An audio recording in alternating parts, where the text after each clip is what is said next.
Okay guys, in this tutorial, how to install application on Windows 10. So very simple and easy. You can see I've downloaded one application.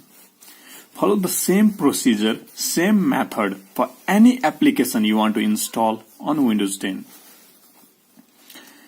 Just give a right click on it and run as an administrator. Sometimes giving a double click also works. Double click do not work. Give a right click and run as an administrator. I've shown you.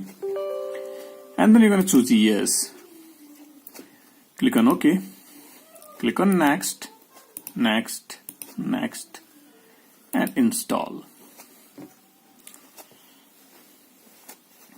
It's going to take some time and your application will be installed.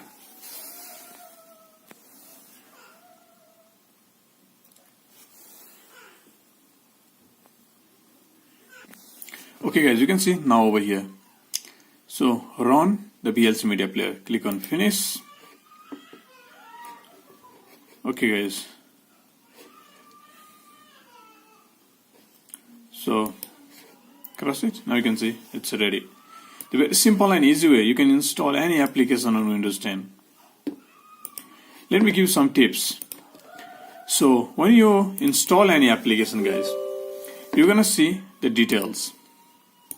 In details, you're going to check whether your application is verified application or not verified application, whether your origin is verified, publisher is verified or not, whether you trust them or not. Simply installing any unusual application into your PC might harm your PC. So simple and easy way, you can install application into your PC. I hope you like this tutorial. Like, subscribe and comment.